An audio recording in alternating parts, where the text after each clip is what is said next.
नमस्कार। Test attempt किया आप लोगों ने? कैसा गया आप लोगों का टेस्ट?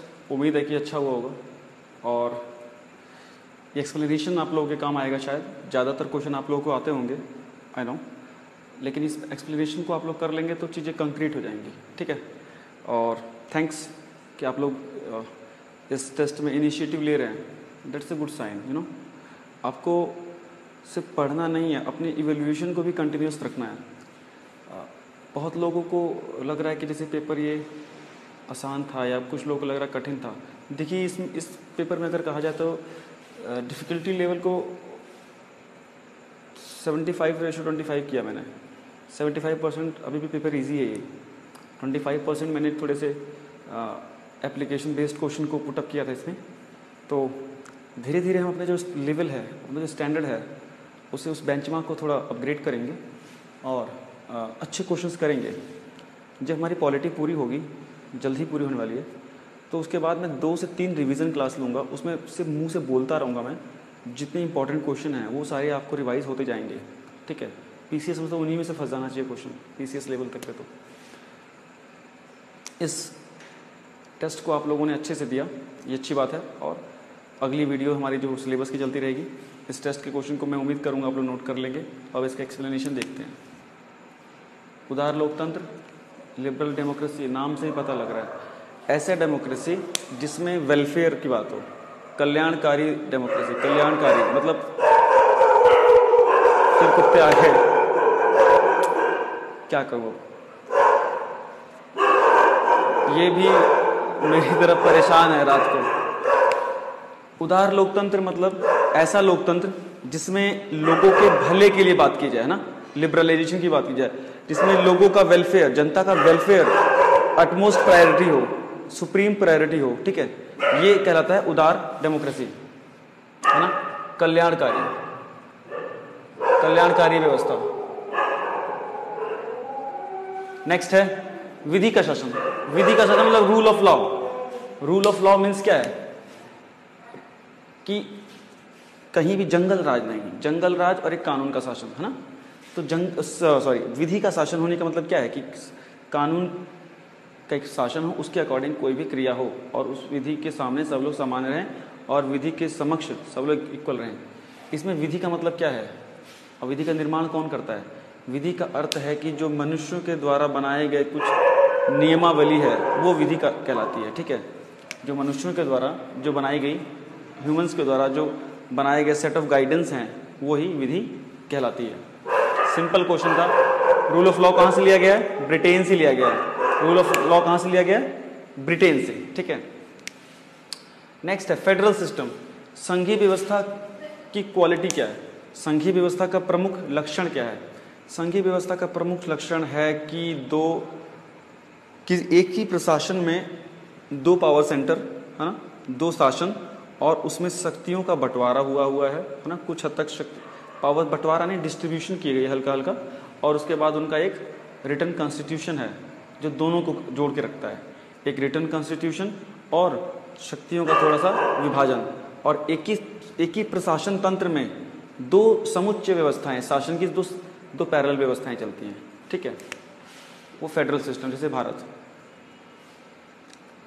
अब अगला है ये मिलान करने के लिए कैबिनेट मिशन। कैबिनेट प्रणाली मतलब क्या होता है? एकत्रित करके, सामूहिक, है ना, सामूहिक उत्तरदायित्व। इसमें होता है सामूहिक उत्तरदायित्व, पूरा मंत्रिमंडल साथ चलता है। प्रेसिडेंशियल सिस्टम, अमेरिका वाला, शक्ति का पृथकीकरण, है ना। शक्ति का पृथकीकरण किसकी व्यवस्था का परिचायक है? अध्यक्षतात्मक, प्रेसिडेंशियल सिस्टम जो होता है। संघात्मक शासन प्रणाली। संघात्मक शासन प्रणाली में क्या होता है? ये आपका होता है शक्तियों का विभाजन, जो हमारे यहाँ है, पावर्स का सेपरेशन, अलग अलग लेवल पे पावर डिस्ट्रीब्यूटेड है। और एकात्मक का क्या होता है? शक्तियों का संकेंद्रण। सीधी बात है, एकात्मक शासन प्रणाली होगी तो सारी पावर्स भी एक ही जगह कंसंट्रेट हो जाएगी, ठीक है ना। ये व्यवस्था है, इसको देख लीजिएगा आप लोग। ये अच्छा क्वेश्चन था, मुझे लगा कि इसको जरूर डिस्कस करना चाहिए। काफ़ी सारी चीज़ें एकदम से क्लियर हो जाएंगी, है ना। नेक्स्ट है वन लाइनर है। संविधान की उद्देशिका किस राष्ट्र से ली गई है? अमेरिका से ली गई है। सुप्रीम कोर्ट, न्यायिक पुनरावलोकन, मौलिक अधिकार, है ना, वाइस प्रेसिडेंट, ये सब कुछ सुप्रीम कोर्ट। ठीक है जी। संविधान की उद्देशिका प्रियम्बल हमारे संविधान का अंग है, पहले नहीं हुआ करता था, केशवानंद भारती केस के बाद से माना गया। इसमें भी बदलाव हो सकता है लेकिन बेसिक स्ट्रक्चर में बदलाव नहीं किया जा सकता। हमारे संविधान का बेसिक स्ट्रक्चर माना जाता है इस प्रकार से। इसके जो एक एक वर्ड्स हैं वो हमारे संविधान की निहित पदार्थ हैं। ठीक है। नेक्स्ट, लोकसभा के किस अनुच्छेद के अंतर्गत अनुसूचित जाति एवं जनजाति के लोगों को आरक्षण दिया गया है लोकसभा में? ठीक है, किस अनुच्छेद के अंतर्गत? अनुच्छेद 330, आर्टिकल 330, आर्टिकल 330, जिसके अंतर्गत 543 सीटों पे सीटें रिजर्व की गई हैं इस डिप्राइव्ड कम्युनिटी के लिए। ठीक है, कैटेगरी के लिए, सॉरी। नेक्स्ट है, आपातकाल के दौरान किन अनुच्छेदों को निलंबित नहीं किया जा सकता?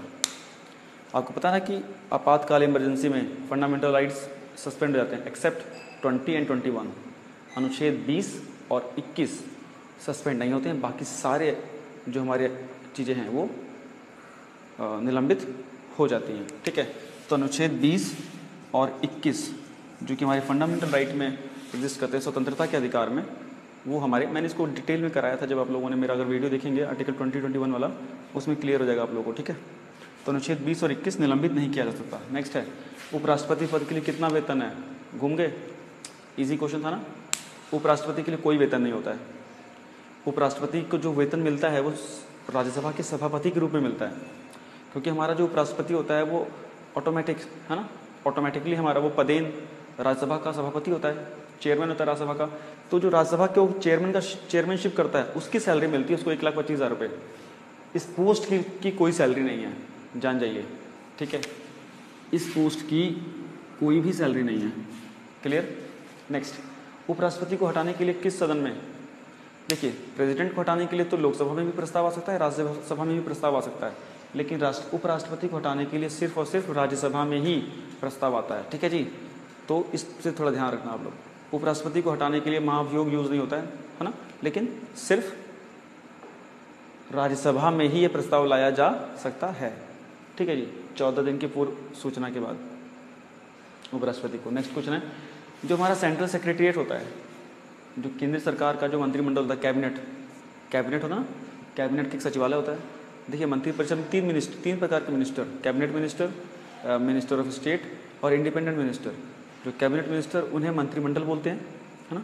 जो दूसरे जो क्या बोला मैंने, राज्य मंत्री, है ना, ये एक प्रकार से डिप्टी मिनिस्टर्स होते हैं अलग कैबिनेट मिनिस्टर्स के, और उप मंत्री भी, है ना, स्वतंत्र मंत्री भी जो है वो हैं, वो भी इनके सपोर्ट करते हैं कैबिनेट मिनिस्टर को। तो जो कैबिनेट मिनिस्ट्री होती है उसका एक सचिवालय होता है, सेक्रेटरीट होता है, दिल्ली में है ना, नॉर्थ ब्लॉक साउथ ब्लॉक, इसे कैबिनेट सेक्रेटरीट, केंद्रीय सचिवालय बोलते हैं। वो किसके अंडर में आता है? उसको किसके मुखिया कौन होते हैं? प्राइम मिनिस्टर होते हैं, मुख्यमंत्री, सॉरी प्रधानमंत्री होते हैं। ठीक है। नेक्स्ट क्वेश्चन, प्रधानमंत्री किस, आपको पता ना प्रधानमंत्री कड़ी है मंत्रिपरिषद और राष्ट्रपति के बीच में। ये मंत्रिपरिषद के सारे कार्यों की जानकारी उनको देता रहता है ना, राष्ट्रपति को बताता रहता है। किस आर्टिकल के तहत? 78 के तहत, अनुच्छेद 78 के तहत। ठीक है, अनुच्छेद 78 के तहत राष्ट्रपति को सारी जानकारी प्रदान की जाती है मंत्रिपरिषद के सारे डिसीजंस, उसकी कार्यशैली को के बारे में। नेक्स्ट, प्राक्कलन समिति, एस्टिमेट कमेटी, ये सबसे बड़ी कमेटी है, ये संसद की सबसे बड़ी कमेटी है और इसमें 30 मेंबर चुने जाते हैं। ठीक है, इसमें कोई भी मंत्री नहीं चुना जा सकता, इसमें सिर्फ लोकसभा के ही सदस्य चुने जाते हैं और सत्ता पक्ष का जो व्यक्ति होता है वो इसका अध्यक्ष होता है, इस कमेटी का, 1 साल के लिए चुनी जाती है। ठीक है, इसका सिर्फ लोकसभा के मेंबर्स ही इसमें सदस्य बन सकते हैं और चुनाव के द्वारा इसका चयन किया जाता है। डन हो गया। और ये जो कौन चुनता है इसके अध्यक्ष को? लोकसभा का अध्यक्ष, वो सत्ता पक्ष से, मिनिस्टर नहीं होगा। नेक्स्ट है कॉन्फिडेंस मोशन, विश्वास प्रस्ताव कौन पेश करता है? सत्ता पक्ष पेश करता है। अगर राष्ट्रपति को लगे कि भैया तुम्हारे में मुझको भरोसा नहीं रह गया, अभी तुम ना अपना बहुमत सिद्ध करो लोकसभा में, तो कॉन्फिडेंस मोशन लाना पड़ता है सत्ता पक्ष को, प्राइम मिनिस्टर को या किसी मंत्री को, कि नहीं जी अभी भी इस सदन का विश्वास हमारे में है। और अगर ये विश्वास प्रस्ताव पास हो जाता है तो समझिए कि आपका विश्वास अभी तक है सदन में और ये सरकार एज इट इज चलती रहेगी। नेक्स्ट, लोकसभा किस नियम के तहत चर्चा करने पर, लोकसभा में किस नियम के तहत चर्चा करने पर मत विभाजन होता है? रूल नंबर 184 के अंतर्गत डिस्कशन जब होता है तो लास्ट में उस पर वोटिंग भी होती है। ठीक है, ये क्लियर कर लीजिएगा आप। नेक्स्ट है 1813 के चार्टर में ब्रिटिश सरकार ने हम इंडियन एजुकेशन के ऊपर 1 लाख का बजट पास किया था। इंडियन एजुकेशन के ऊपर साहित्य के रूप में साहित्यों के उत्थान के लिए 1 लाख रुपए का बजट निकाला था पहली बार। तो किसी भी प्रकार से भारतीय शिक्षा के लिए 1 लाख की फंडिंग पहली बार की गई थी। पहली बार जो फंडिंग की गई थी ब्रिटिश गवर्नमेंट की तरफ से वो 1 लाख रुपए की थी और वो कभी की गई थी?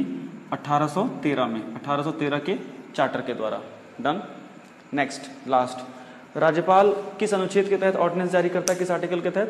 213 213 के तहत राज्यपाल ऑर्डिनेंस जारी कर सकता है अगर सदन ना लगा हो, सत्र चालू ना हो और सत्र चालू होने के 6 हफ्ते के अंदर इसे पास हो जाना चाहिए। लेकिन इसकी अध्यादेश को अनुमोदित कौन करता है? President of India. राष्ट्रपति इसके ऑर्डिनेंस को रेटिफाई करते हैं तभी ये लागू होता है। अगर रेटिफाई नहीं करेंगे तो लागू नहीं होगा। आर्टिकल 213 और प्रेसिडेंट इसको रेटिफाई करते हैं राज्य गवर्नर के ऑर्डिनेंस को। 16 क्वेश्चन हो गए, निपट गया सारा मामला। छोटा सा काम था। अगली वीडियोस में हम लोग फिर से अपने टॉपिक को करेंगे, विधानसभा और विधान परिषद और राज्य कार्यपालिका खत्म। ठीक है, उसके बाद हम लोग न्यायपालिका की तरफ भागेंगे। तो थैंक यू सो मच। ऐसे ही रहिए आप लोग और मिलते हैं आप लोग। Thank you so much.